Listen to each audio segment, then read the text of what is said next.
Sahabat dakwahi rahimakumullah. Tahukah sahabat, yang dibilang umur tua di dalam Islam itu bukanlah keadaan manusia di mana kulitnya sudah keriput, dia sudah pikun dan sakit-sakitan. Tetapi yang dibilang umur tua menurut Islam adalah manusia ketika dimulai umurnya 40 tahun. Sebagaimana di dalam Islam, seseorang disebut sebagai manusia dewasa bukanlah ketika dia berumur 18 tahun atau 21 tahun, tetapi ketika mereka sudah akil balik, di mana sudah mimpi basah bagi laki-laki dan sudah haid bagi perempuan. Imam Al-Qurtubi menyatakan bahwa seseorang disebut syekh atau tua ketika dia berada pada umur 40 tahun.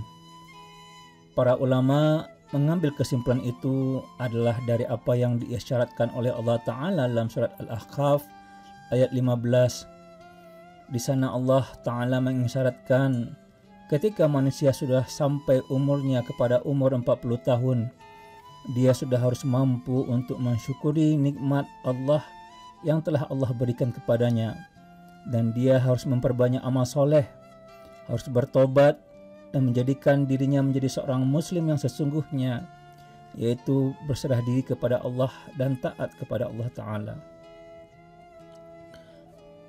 Pertanyaannya, kenapa umur 40 tahun Allah mengharapkan manusia melakukan semua itu? Karena sahabat, kalau kita lihat sesudah umur 40 tahun itulah dimulainya masa penuaan pada diri manusia. Terjadi penurunan pada daya fisik dan mental manusia. Manusia yang keriput, pikun dan sakit-sakitan itu bukan lagi disebut dengan tua, tapi disebut dengan uzur, atau para ulama menyebutnya dengan Syekhul Khabir, orang yang sudah sangat tua renta, yang lemah, yang mana itu adalah keadaan di penghujung di umur tua. Kalau kita andaikan manusia keriput, pikun dan sakit-sakitan bagaikan daun yang sudah kering, maka sesudah kering itu dia akan hancur. Maka Syekhul Khabir adalah daun yang tidak akan lama lagi hancur. Daun sebelum dia kering dan hancur dimulai dengan layu terlebih dahulu. Maka mulai layunya manusia adalah pada umur 40 tahun.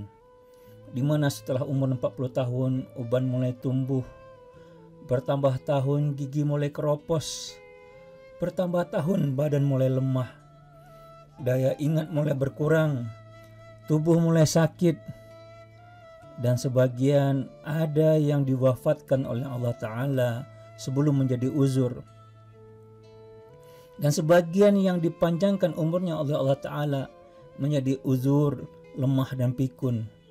Dan Allah memberitahukan itu agar kita memahaminya, bahwa itu adalah ketentuan Allah, sesuatu yang tidak akan bisa ditolak karena sudah menjadi sunnatullah dari Sang Pencipta. Oleh karena itu sahabatku yang tercinta, bagi yang sudah umur 40 tahun, apalagi yang sebentar lagi 50 tahun, yang memanggil dirinya jelita, ini adalah fase kehidupan terakhir sahabat di dunia ini. Fase terakhir menuju kematian, fase terakhir akan bertemu Allah Ta'ala. Inilah kesempatan terakhir untuk mengevaluasi diri akan hakikat kehadiran kita di muka bumi ini. Karena sesudah ini mungkin ajal akan memanggil kita, ataupun kalau Allah panjangkan umur kita, maka Allah menjadikan kita uzur. Dunia mulai hilang dari hadapan kita, badan sangat lemah sekali, dia pikir tidak kuat lagi, sakit-sakitan. Maka mungkin ketika itu kita tidak sanggup lagi berpikir kenapa semua ini terjadi. Karena usia uzur seperti lilin yang sumbunya tinggal sedikit lagi, dia makin lama makin meredup, kemudian dia mati.